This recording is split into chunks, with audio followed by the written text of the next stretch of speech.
Alrighty, here we go. It is a significantly later date than the previous recording in this series. So it's currently 26th of September 2025, just more than a month after I started recording chapter 5 in Jung's psychological types. Today, the intention is to work with pages 208 through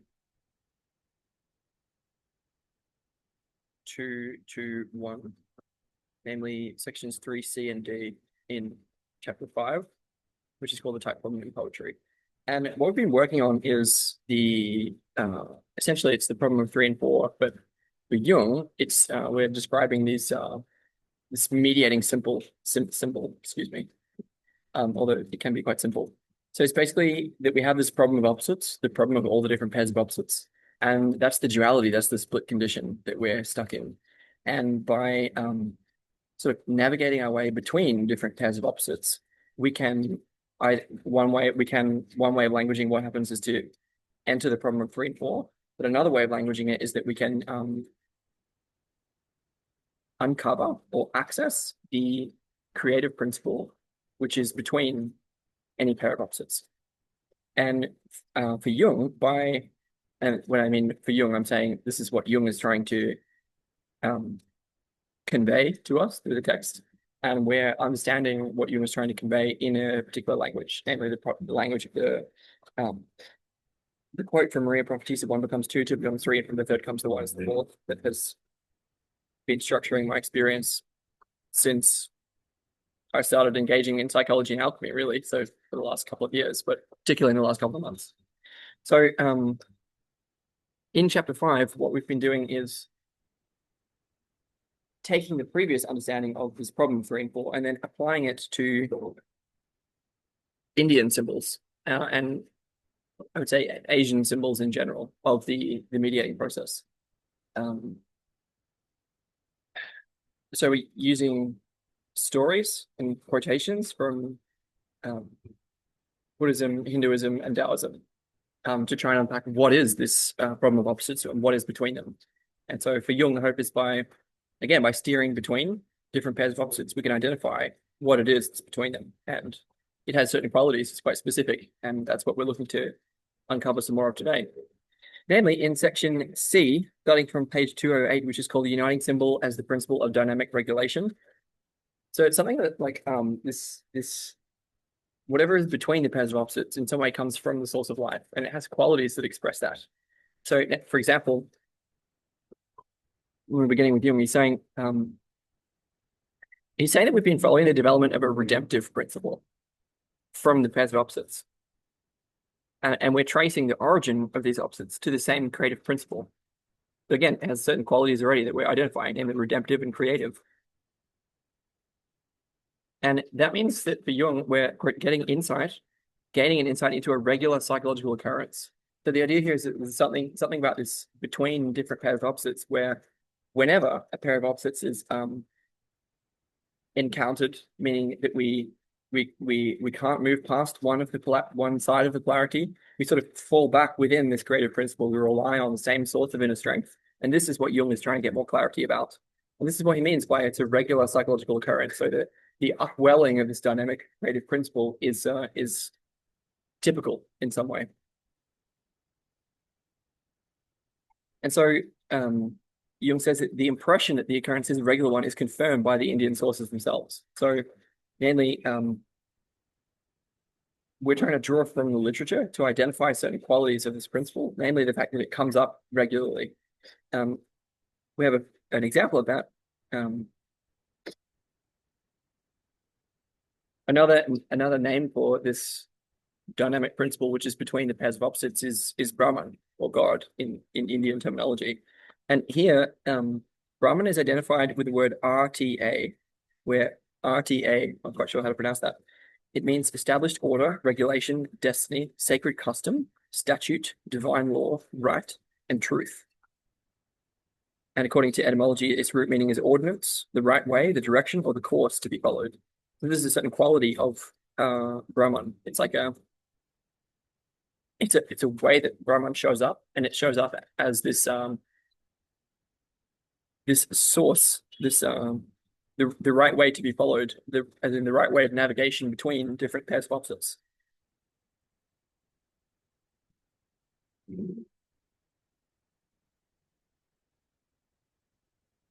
Yeah, so it goes on several quotes about this quality RTA, which is again like a identified with Brahman. Namely, let's say I'm just going to keep saying RTA because I really don't know how to pronounce that at all other than to say the letters. So apologies for that. But um, so by the ordinance of RTA, the heaven-born dawn was lighted. In obedience to RTA, the ancient ones who order the world made the sun to mount into the heavens, who himself is the burning countenance of RTA. Around the heavens circles the year, the 12-spoked wheel of RTA that never ages. So based on that, we can see that this sort of it's not exactly theological language, it's like mythopoetic language. And what this has the effect of doing is like drawing out these qualities. It's helping us to get in touch with what is this specification of Brahman that we're trying to engage with here. It's connected with the quality of time, namely the in Iliad and Neumann, it's the myth of the eternal return. So it's a cyclical quality. It's a quality of eternal recurrence. Again, this is a quality this principle of dynamic co-regulation between the way forward between different pairs of opposites comes up again and again and again in a cyclical and periodical way. That's how we can define this quality that RTA or Brahman in this context is kind of 12-spoked wheel, by which I would infer the wheel of the zodiac. It's the this yeah. Apparently Agni is the offspring of RTA or Brahman. So Agni is obviously fire god. Why is that relevant to us? That's what we're trying to find out. So it's a we're going to return to Agni in a second, who becomes quite relevant. Um, again, I was talking about this quality of recurrence and connected with the quality of periodicity in returning again and again to what is between and beneath different pairs of opposites, so as to help us navigate between them. And that also represents a kind of magical repetition, according to Jung. So it's not just about it's not just psychological quality, it's also there's a sort of invocation process. Also involving reenactment of cosmic events. So there's a connection here between the personal and the divine or the cosmic. And that's why this RTA or this prominent figures in religious rites as well. Something distinctly not just personal or psychological quality. It's something that is has a sacred quality. And its sacred quality is bound, I would say, to its cosmic significance, to its sort of significance to the collective or to everything that's unfolding, not just to the personal.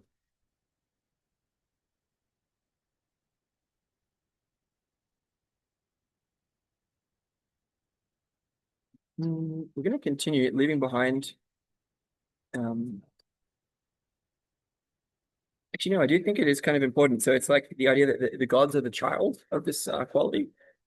So it's a sort of dynamic or original principle that is creative in some way, which is identified with Brahman. And Agni, as an example of a god and a fire god, is the offspring of this quality. And so there's a story here.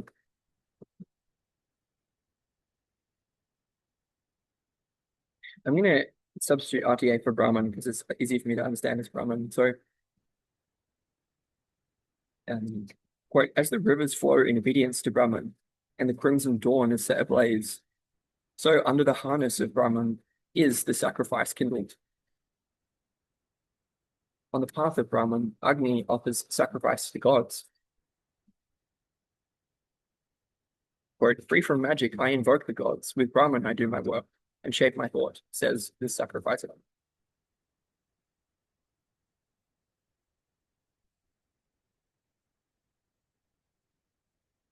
So it's a way that Agni as an incarnate, Agni as a being sort of relies upon or invokes Brahman so as to find his way, where Brahman expresses the direction of events It's the path of Brahman.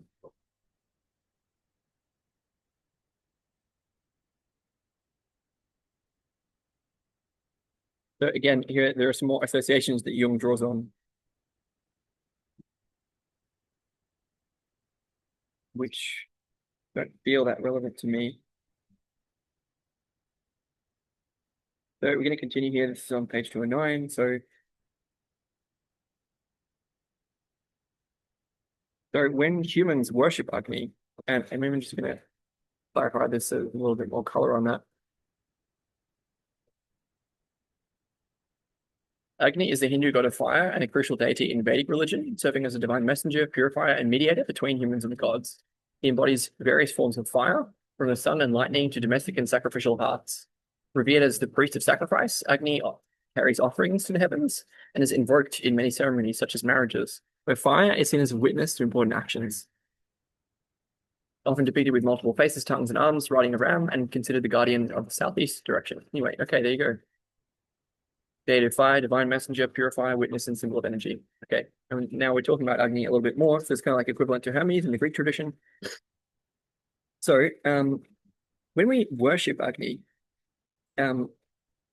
fire is involved because he's a god of fire.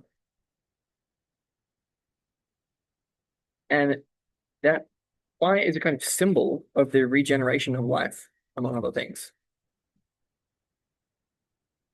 So the idea is that Agni, as a god, and particularly a god of fire, has some kind of privileged access to Brahman, to the creative source of energy, and therefore to the regeneration of life. That by invoking Agni through fire worship, we can ourselves bring that principle of dynamic expression, creativity, and regeneration to bear in our own lives.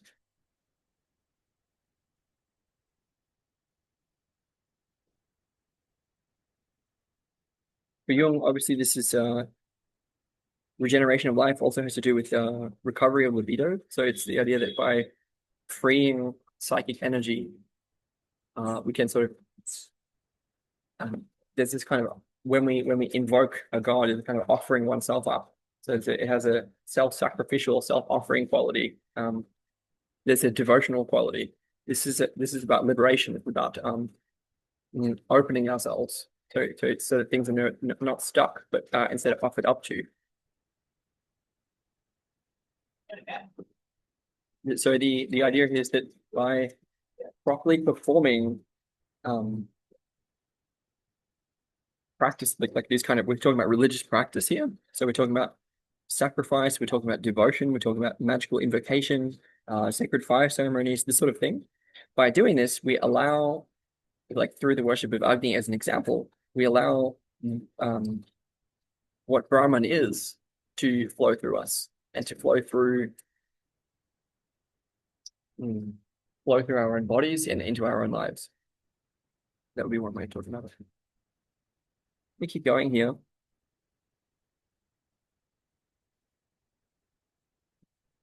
This also has to do with the recital of like hymnal prayer, like reciting hymns. The idea is like, and I've experienced this firsthand. The idea is that when we perform these like invocations or hymns, we're expressing or conforming to the form of the dynamic co-regulating principle of life energy. So by adhering to the form that Brahman has through Agni, we allow ourselves to access that creative principle.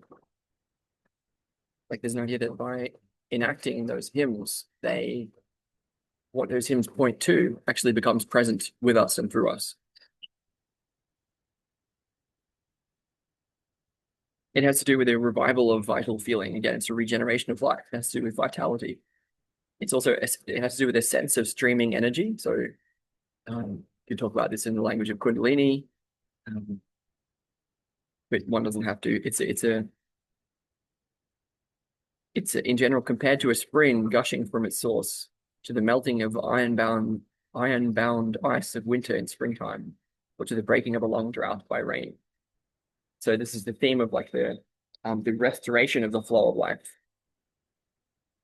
which is an effect of the religious practice that we're talking about, where by navigating between the different pairs of opposites, we I would say that by adequately navigating between different pairs of opposites, we naturally find ourselves in a religious space. It has emergent properties that naturally allow us to feel a sense of uh, not only meaning but sacredness that goes along with that meaning, that takes us directly into a religious space that these practices are designed to evoke and draw from. And we can see how that has a distinct psychological function here.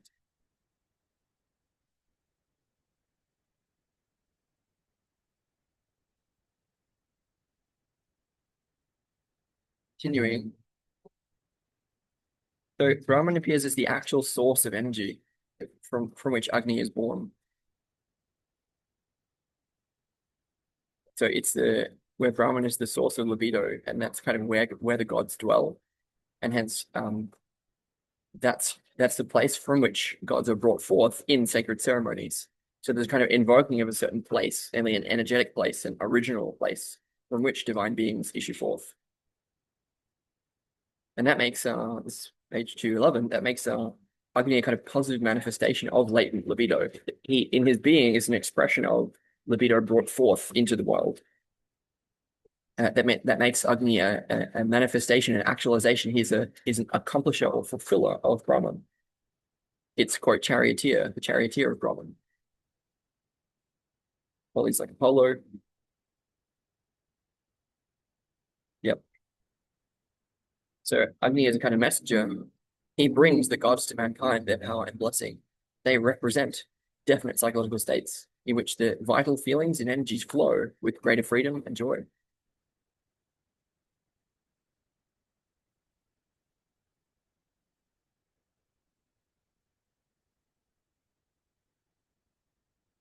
So we can also see here that the qualities of Agni as of a like a messenger that allow passage or access between the humans and the gods. This is similar to the function of the soul as psychopomp, the soul as guide. So by developing a relationship with the anima, uh, um, the unconscious can speak through one's relationship with one's own soul. So the soul as guide to the depths of the unconscious is kind of equivalent to Agni as guide to the depths of Brahman.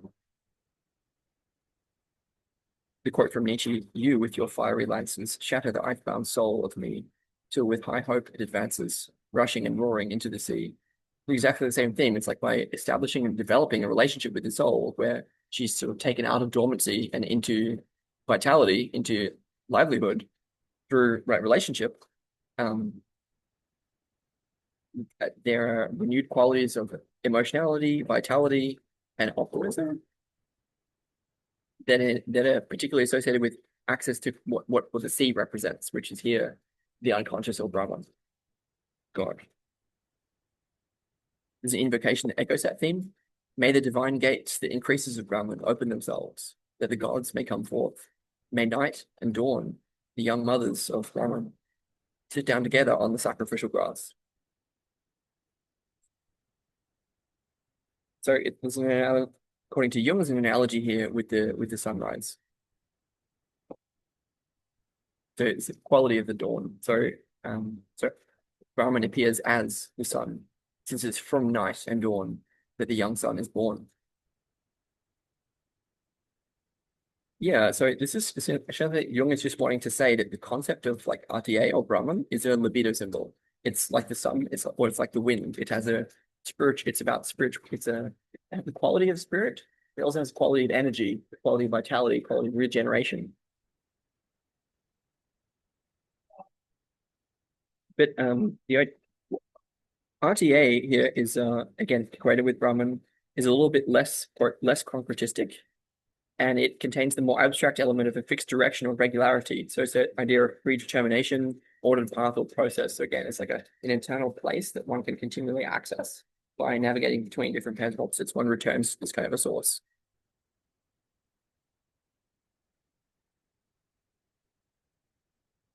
Moving on to page 212. There's only two more pages to go here. It's a little bit more abstract from this point in this section C. So page 212.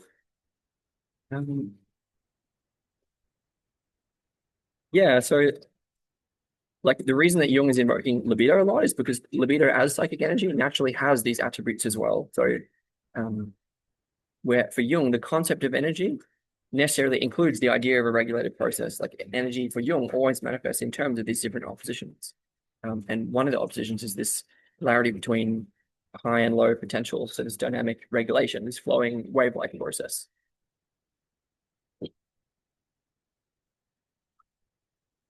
Yeah, so for Jung, libido simply symbolizes the energy of the life process, and where this relationship with the gods, and particularly the messenger between the human and divine, in the form of Agni, for example, or the soul, for example, allows access to the source of life, allows access to the source of vital energy, or Brahman, or the unconscious, or God. You know, again, pick your language.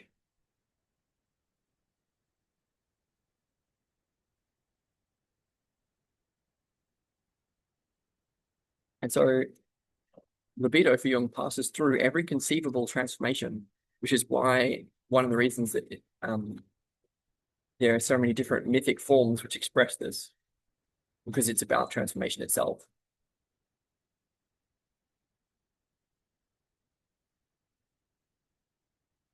Yeah, so what we're talking about here is a kind of way. So it's a kind of path, or it's a through line. It has to do with the fulfillment of life's needs. It has to do with the expression of energy, the releasing of, yeah, the sort of essential or fundamental creative or energetic processes of life in the optimal way. So Jung says this path is the line or curve representing the optimal discharge of energy and the corresponding result in work. So it's about where energy should flow. The idea is, again, like between, by holding creative tension between different pairs of opposites, we sort of unveil the natural course, the natural way, the easiest way for energy to flow into the world. So the path is Brahman, the right way, the flow of vital energy or libido, the predetermined course along which a constantly self-renewing current is directed. This path is also fate, insofar as a man's fate depends on psychology. It's the path of our destiny and of the law of our being. So again, these qualities of um, where religious practice allows us to, and not just religious practice, but the idea of the ecology of practices as a way, a way by which inner blockages can be removed and access to the source of sacredness, the source of meaning can be established and then maintained, so made sustainable, and that by the sustainable access to the source of life energies, that energy can flow out into one's life in the optimal way, resulting in transformation. Or we could just say resulting in the right transformation, the right development.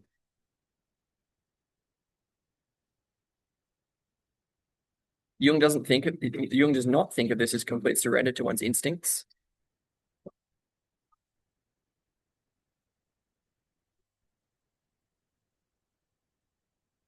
So why not? So he observes that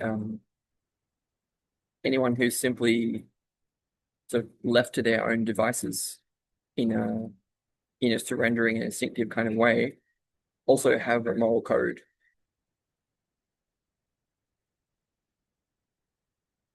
So again, Jung talks about primitives, kind of not very politically correct at the moment, but he's actually talking about them in a positive way. So again, we're talking about sort of neo-indigenous restoration, sort of establishing the schools designed for the development of wisdom. And it's not just that, but it's also about the restoration of sort of neo-indigenous shamanism, a neo-indigenous way of life. The idea that by recovering a whole lot of the cultural functionality that we've lost in modernity, we can actually restore our access to not only divinity, not only sacredness, and not only to the flow of energy into our lives, but actually also to a more exacting or more civilized or moral way of life.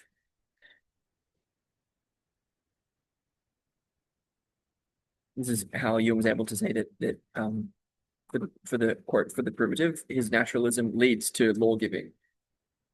So it's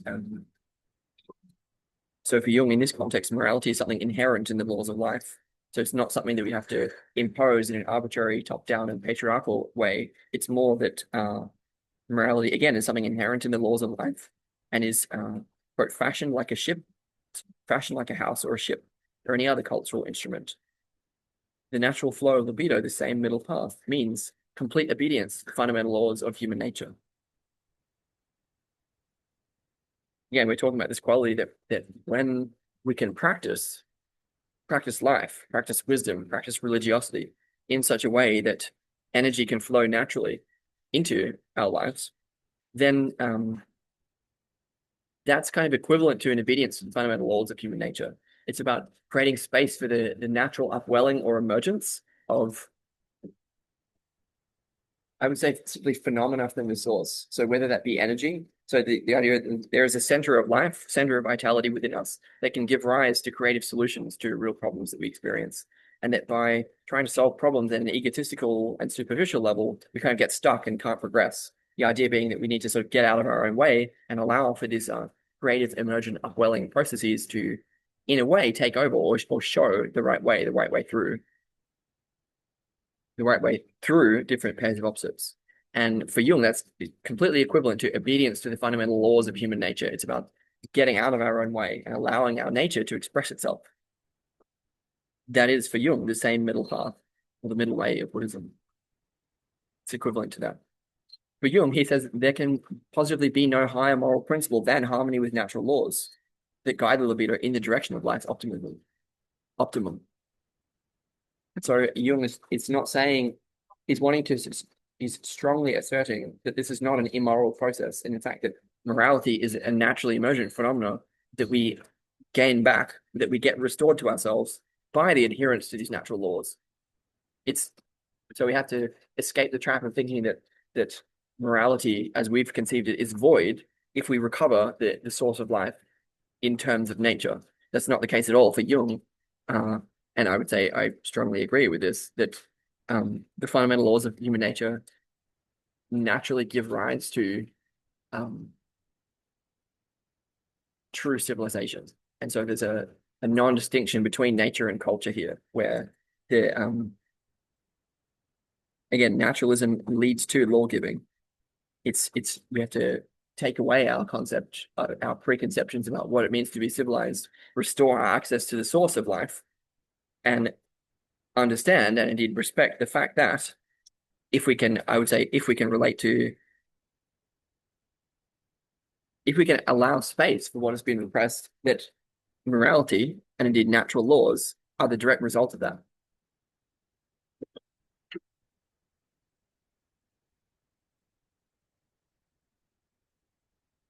And that's exactly what Jung means by there can positively be no higher moral principle than harmony with natural laws that guide the libido in the direction of life's optimum.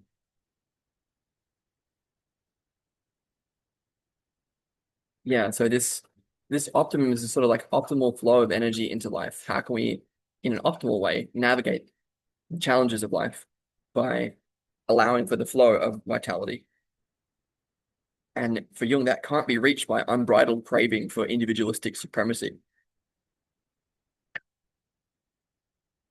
And which is exactly what we see in the 21st century, and 2025. This is the meaning crisis. This is the crisis of loneliness, alienation, absurdity, and anxiety that people feel. We're cut off from each other and cut off from the source.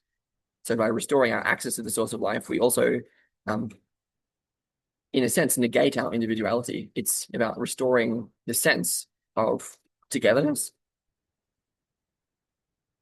but that where we realize that by restoring our true nature, I would say, by restoring the collective practice, the group practices that can give us the sense of togetherness and belonging, we actually facilitate the emergence of a higher order form of autonomy and individuality. But the idea that individuality and collectivity have been in wrong relationship. They've been in a reciprocal narrowing process where everyone is the individual, right? But we're not actually, we are all just cogs in the machine at the same time. So we kind of have these group memberships in political parties, or that's probably the best example I can think of right now, that don't really give us the belonging and communion that we strive for. but we're also individuals who are cut off from the true self-expression that is our birthright. So the idea being that getting individual and collective into a relationship of reciprocal opening through intentional practice, namely the practice of wisdom schools, the practice of religious practice, really, the practice of communion. By doing that, we actually restore our ability to express who we truly are. We restore access to our true nature, which is the truth of the divinity, which is inherent within the core of our being.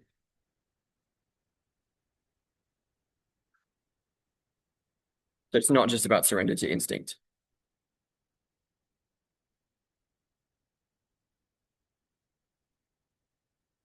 Yeah.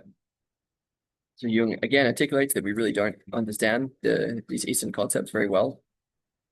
He says our Western superciliousness in the face of these Indian insights is a mark of our barbarian nature, which is not the remotest inkling of their extraordinary depth and astonishing psychological accuracy.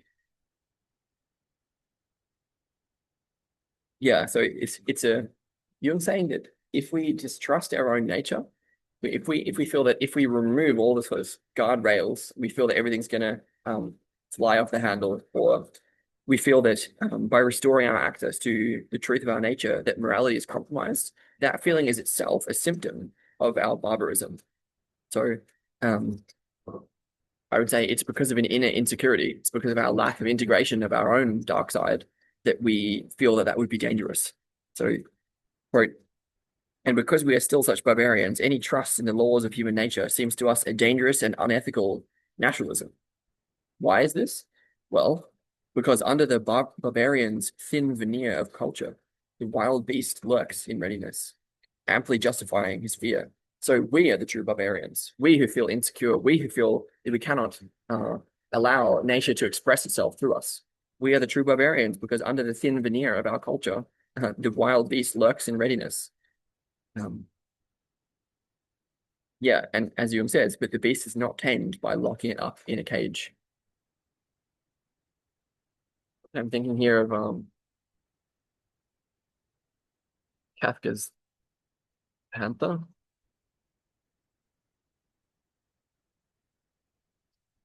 Just going to pause so I can find that because it's very apt.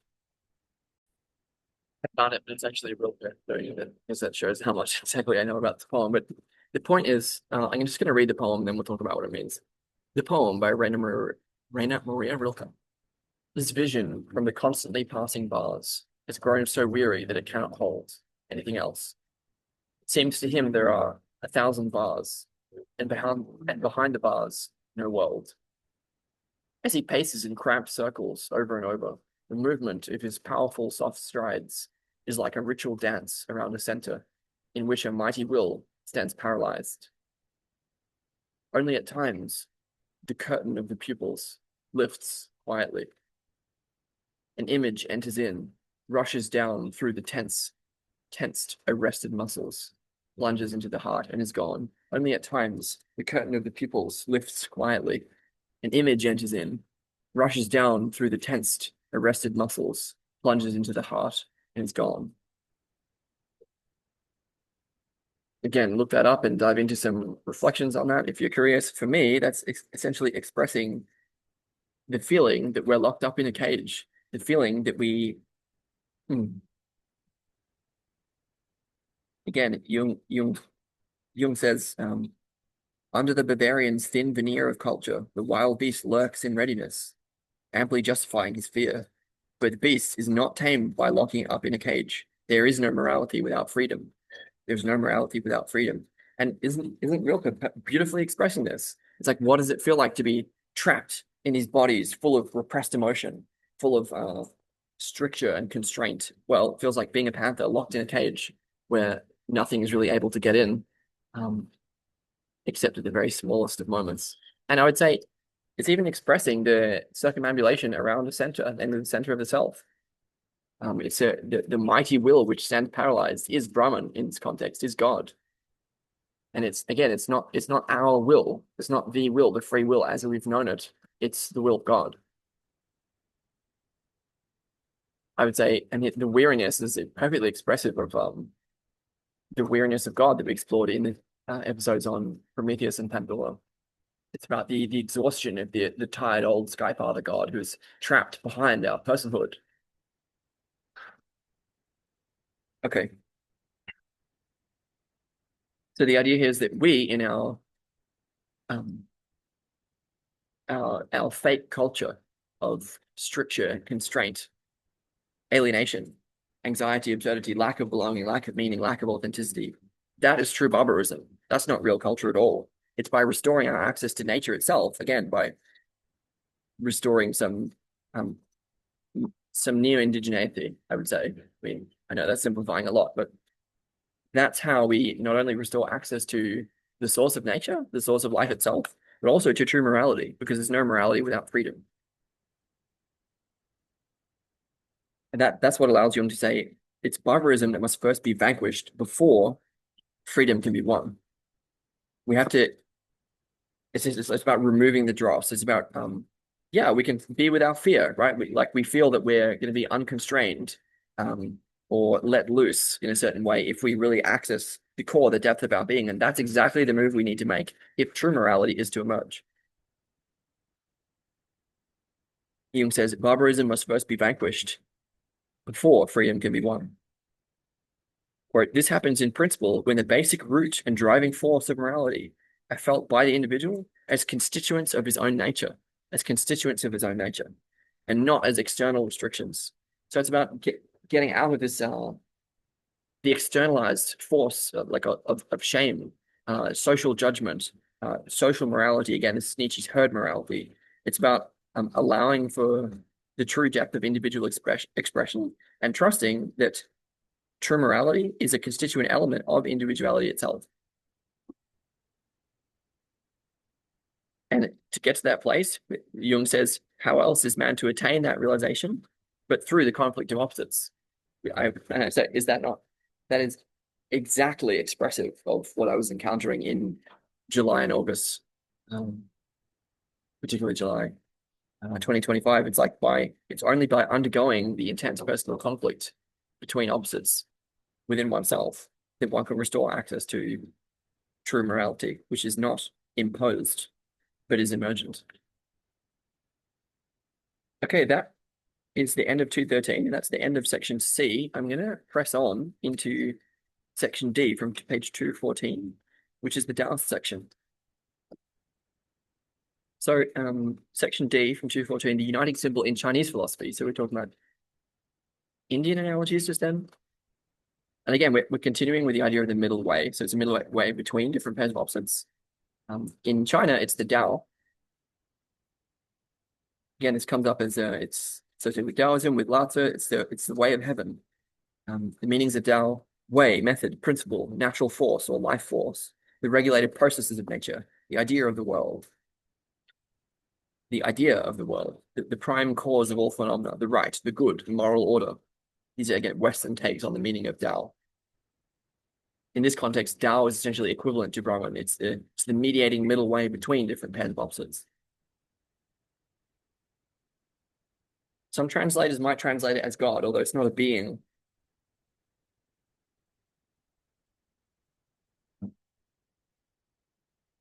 Yeah, there's some quotes from Lao Tzu that help us get the sense of this.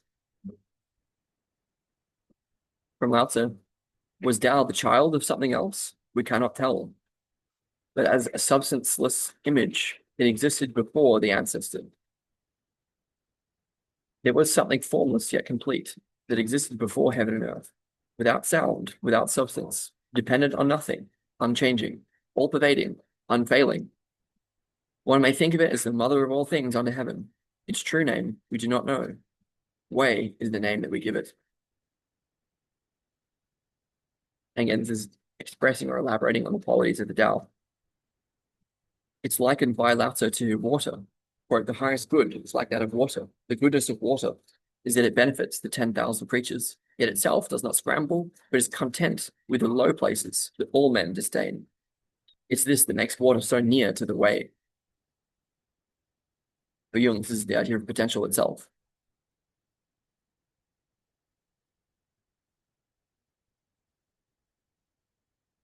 He that is without desire sees its essence.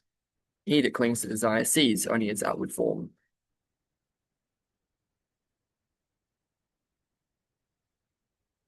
Yeah, this is reminding me of the desire beyond all desire. So, like, if I give a quick analogy, in Harry Potter, in the Philosopher's Stone, Harry is able to see into the mirror of Erised and retrieve the Philosopher's Stone because he didn't want to use it for something. So he had a completely selfless desire just to keep it safe, just to hold it, to protect it from Voldemort. It was this selfless desire, this desire, beyond selfishness, that allowed him to access the Philosopher's Stone. Again, this is about the Tao. He that sees it, sorry, he that is without desire sees its essence. He that clings to desire sees only its outward form. It's the same idea. So Jung's again invoking this fundamental affinity between Brahmanic ideas with the Chinese ideas.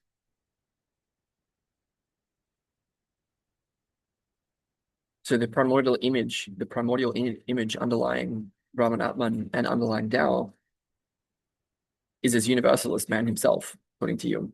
It appears, so it's Jung saying that the Tao and Brahman Atman are pointing to the same thing. And it's a universal principle that appears in every age and among all peoples as a primitive conception of energy or soul force, or however else it may be called. Again, we can see in Soul Force that was taken up into Jamie Wheel and Recapture the Rapture, with the link being that MLK was talking about soul force, as in Martin Luther King was talking about soul force. He derived that from Gandhi, Satyagraha, who took that from Tolstoy. As in, there's a universal tradition here that extends not only through the oldest and most venerable Eastern traditions, but also through our modern authors, from Tolstoy to Gandhi to MLK. Soul force. So what we're talking about here is this dynamic principle, the creative essence of life, the symbol of vitality that now helps us to navigate the way of life between any different paths of opposites. Another quote: "He who knows the always so has room in him for everything. He who has room in him for everything is without prejudice. To be without prejudice is to be kingly. To be kingly is to be of heaven. To be of heaven is to be of Tao. Tao is forever, and he that possesses it, though his body ceases, is not destroyed." So this is again what allows Jung to say that it's therefore the knowledge of the Tao has the same redeeming and uplifting effect as the knowledge of Brahman.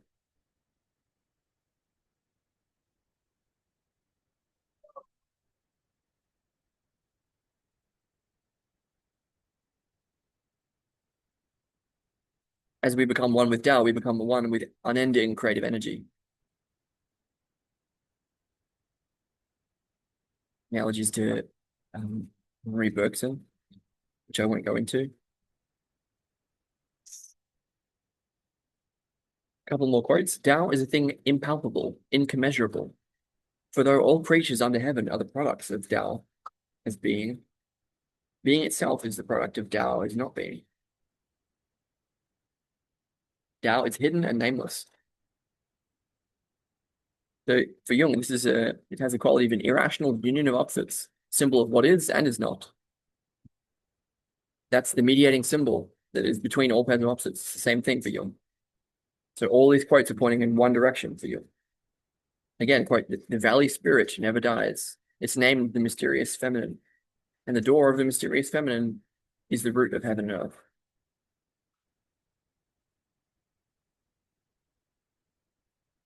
So Tao is the creative process.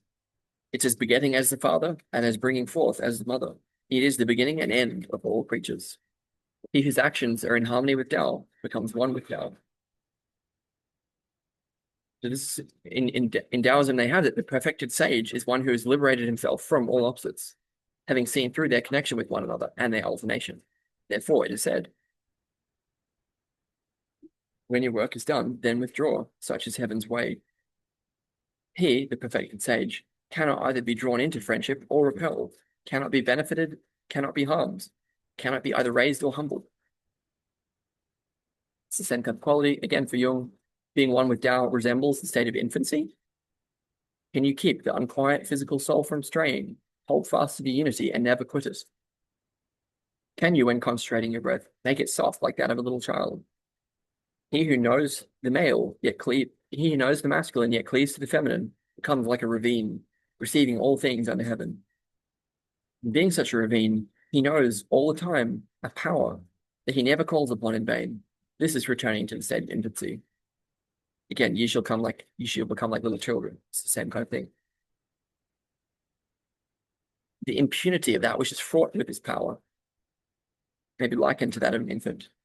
Now let's listen to a bit of Jung's commentary. There's only a couple of pages to go.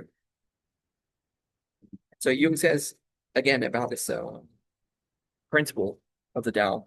And the attitude which allows us access to it. Jung says this psychological attitude is, as we know, an essential condition for obtaining the kingdom of heaven. Again, just there, it's like this idea that by navigating between the different pairs of opposites, we not only attain the state of sagehood, again, as the child is to the adult, that as the adult is to the child, the sage is to the adult, or as the child is to the adult is to the sage. It's from Vervaeke. It's kind of the same thing, is that it's by obtaining a certain position between the different pairs of opposites, a certain way of navigating life, that way is how we can obtain the way of heaven. It's the way of obtaining the kingdom of God on earth. And it's, for Jung, it's that central irrational symbol is where the redeeming effect comes from. He says the Christian symbol merely has a more social character than the related conceptions of the East. These are directly connected with age-old dynamistic ideas of a magical power emanating from people and things, or at a high level of development, from gods or a divine principle. So again, Jung is pointing to this profound analogy between the Western religious symbols and concepts and Eastern religious symbols and concepts. He thinks of them as at a different level of development, but we don't have to agree with him. We can just say, I would say in Jungian terms, that the Eastern symbols have a more introverted flavor, and that the Western symbols have a more extroverted flavor, more interpersonal in a sense, but that doesn't make them more or less developed to me.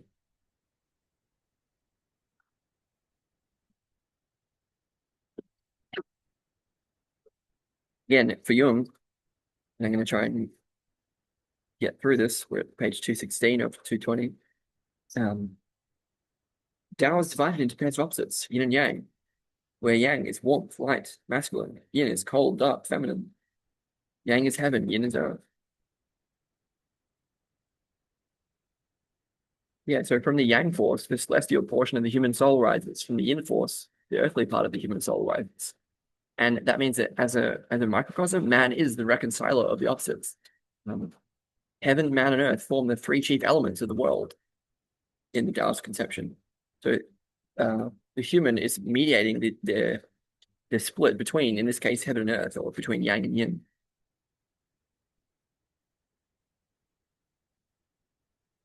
We see that kind of cosmology all throughout the world, throughout many different traditions, including, for example, he gives African myths. He says, hence man as a microcosm, uniting the world opposites, is the equivalent of an irrational symbol that unites the psychological opposites. Same thing for Jung. This primordial image of man is in keeping with Schiller's definition of symbol as a living form. So it's the living form. When we attain that symbolic form, we also attain the positionality between heaven and earth, between different pairs of opposites.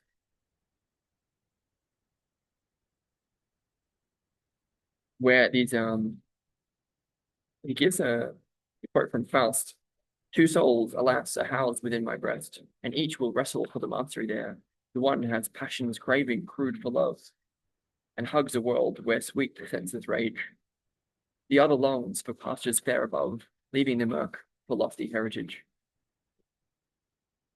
So this quote from Faust is describing this existence of two mutually antagonistic tendencies, which both strive to drag man into extreme attitudes and entangle him in the world, whether in the material or spiritual level. So the idea is there's an irrational third or Tao, which is between these different pairs of opposites. And that's why the sage is so anxious to live in harmony with the Tao, lest he fall into the conflict of opposites and be dragged into one extreme or the other, or extreme or the same. Tao is an irrational property, or it's a combination of irrational and irrational, I would say, and that's why for Jung it's not something that we can get by the will. It's not something that we can attain. That's how we get to Wu Wei from here. So it's a Wu Wei means not doing. It's a way by which nothing is done, but by which everything is done. It's the path of least resistance. It's not about laziness. Listen to Alan Watts on Wu Wei. It's It's not the way of the will of the ego. It's the way between the different pairs of opposites, which implies a kind of freedom from goal-directed activity, although it's also compatible with goal-directed activity. Paradoxical. So that, again, the aim of Taoist ethics is to find deliverance from the cosmic tension of opposites by return to Tao.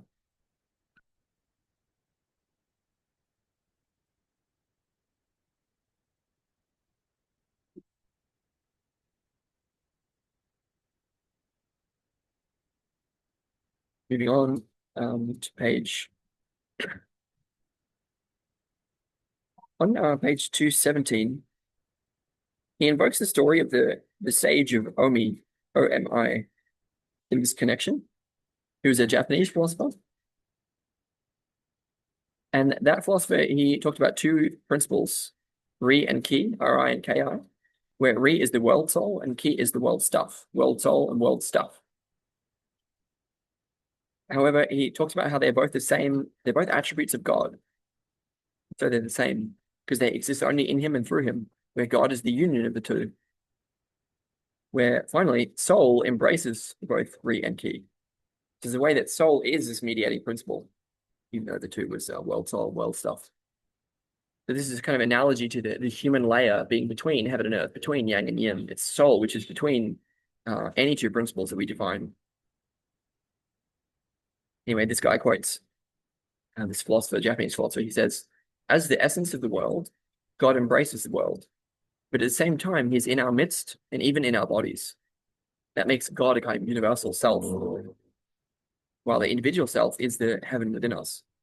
Again, this is a quality of extreme sameness and extreme individuality at the same time. This is another pair of opposites. That's why it's irrational, because it doesn't make sense for that to be the case, but it is the case.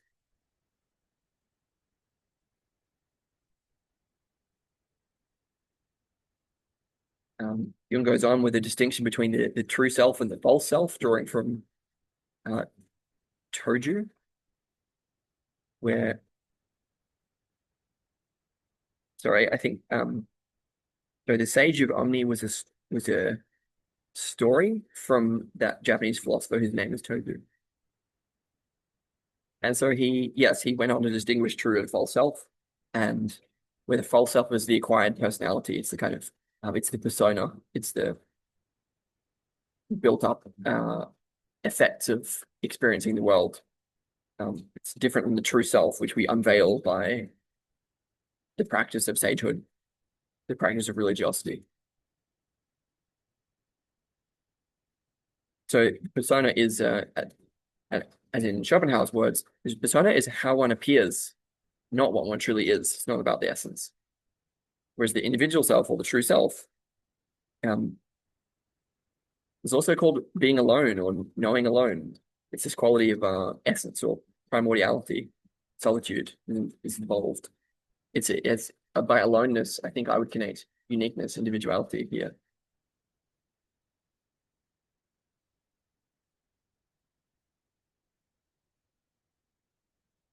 We also connect that apparently evil comes from the will. So it's by trying to control, trying to dictate too much this process. It's from that which evil arises. And this is, again, the barbarian layer of culture. It's the surface layer at a collective level. That's how evil arises. Whereas if we can get down to the essence, to the truth, then there is a naturally emergent order, which is also moral. There's another quote he gives from a Chinese sage. In every heart there dwells a sage, only we do not believe it firmly enough, and therefore the whole has remained buried. So this idea is that if we can, again, establish a monastery model based on ecologies of practices and communities of practitioners, so a community practicing religiously, then we can draw out the true divinity or sacredness inherent within each person's sagehood. If we can give rise to that sagehood, then we also give rise to the whole. So it's about this combination of individuality, uniqueness, creative self-expression, also giving rise to the sense of interconnectedness, the sense of wholeness, which is also God. Jung then briefly diverts into Western symbolism as a different kind of analogy to this. So we have only 2 pages remaining, so I'm going to continue.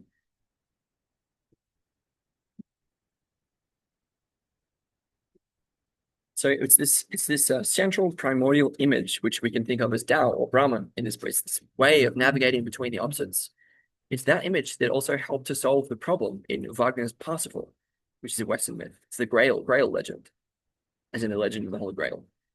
Look up Wagner's Parsifal, Parsifal, to learn more about that. Again, in that story, suffering is caused by the tension of opposites.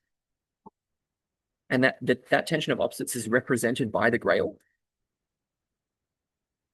And quote, and represented by the Grail and the power of Klingsaw character, who's taken possession of the holy spear. I might just read this section and then we're going to talk about it.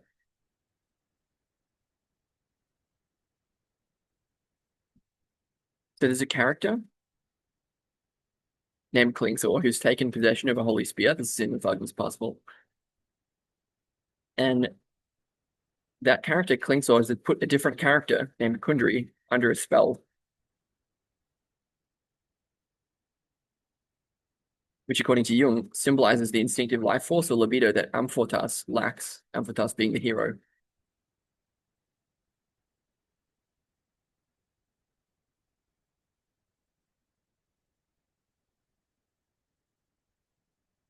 Wait, no, sorry.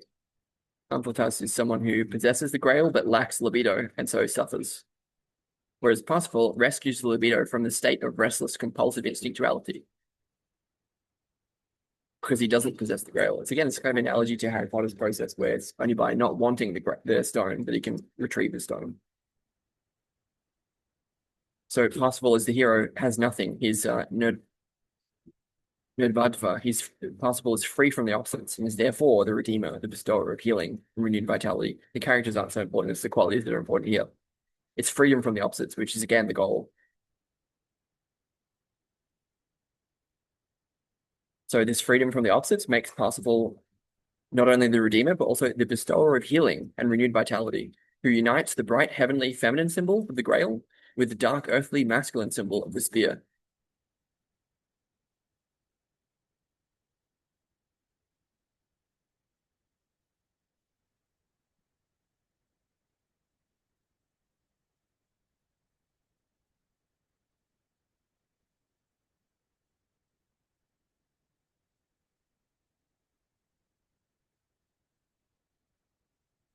Jung goes on about that, but I don't think it's actually that relevant.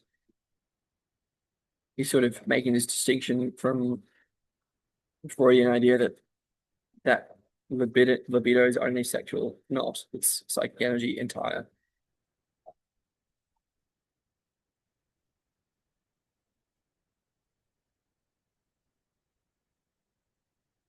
Hmm. I think I actually will go into it because it feels relevant to me right now, again on 26th of September. So again, the hero of the story is Parsifal, who renounces the opposites in order to achieve the finding of the Grail. And according to Jung, that renunciation of the opposites actually caused a block of libido.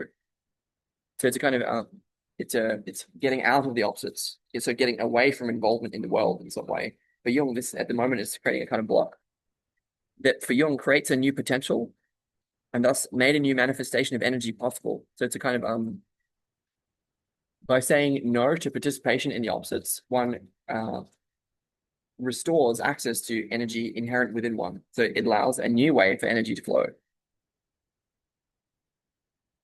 But it's not just about obviously there's sexual symbolism in the Grail and the spear, but it's not just that. Because the fate of Amfortas, who's a different character, showed that sexuality wasn't the point. That character had a kind of relapse into a nature-bound brutish attitude that was the cause of his suffering and brought about a loss of his power. So that character's Amfortas' seduction by Kundry was a symbolic act.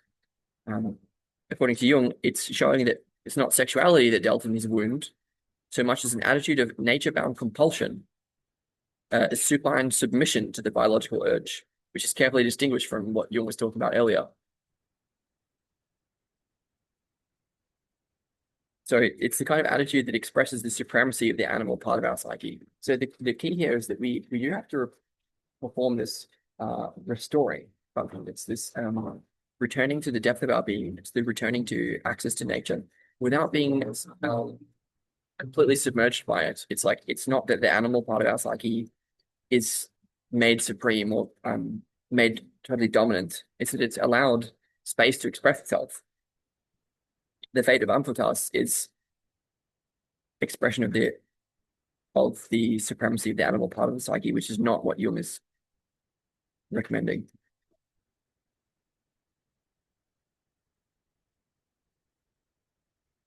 So by connection, I would connect from Game of Thrones, King Robert's death, sort of again being quote, the sacrificial wound that is destined for the beast strikes the man who is overcome by the beast.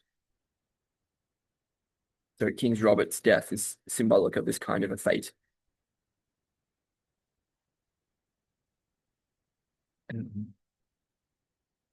Yeah, so it's like where sexuality is one of the most important and dangerous forms of libidinal expression, but libido and its expression is not limited to that. Anyway, moving on. Yeah, it's no, it's simply reiterating and just gonna see if there's anything else here.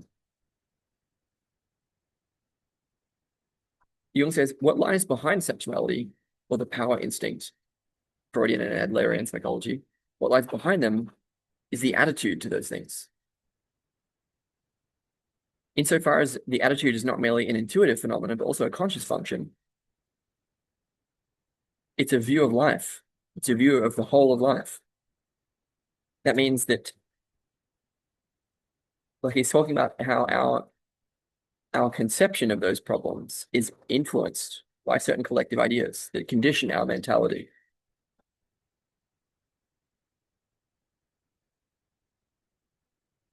So he's saying that by our attitude to those things, where we are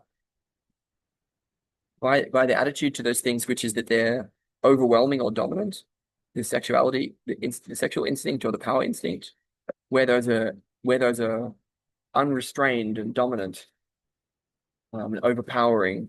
That means that for Jung, we've been conditioned by the view of life and the world of the past centuries. And so that we have a dependence on that historical way of looking at things. And whether or not we're conscious of that has very little to do with it, since we're influenced by those ideas through the very air that we breathe. So Jung thinks of this he says collective ideas always have a religious character. So there's a way that this way of relating to the world, which is excessively oriented to either sexuality or power in this context. It's a way of relating with those properties of life that is itself religious, or it's a religious. By religious here, I would connect ontological or metaphysical. It's a view of those things, and it's a view of life that is conditioned by those things. That's what makes it religious, that it's constitutive of our being, I would say, whether or not we're conscious of it. Yeah, it says, Jung says, their religious character of this attitude derives from the fact that they express the realities of the collective unconscious and are thus able to release its latent energies. So these attitudes are a way of releasing energy, and it's by withdrawing our participation in those ways of releasing energy that we can become more conscious of the archaic ways of relating that we have been engaged in. We can become less influenced by those aspects of our being. Jung says the great problems of life, including, of course, sex, are always related to the primordial images of the collective unconscious. These images are balancing or compensating factors that correspond to the problems which life confronts us with in reality. So I would say it's by withdrawing participation in the different pairs of opposites that are conditioned by those historical ways of viewing things. It's by withdrawing our participation in them that we can withdraw energy into the psyche that potentiates the symbols that are underlying our conscious way of relating with the world, that when those symbols are infused with energy, they can give rise to a new way of being.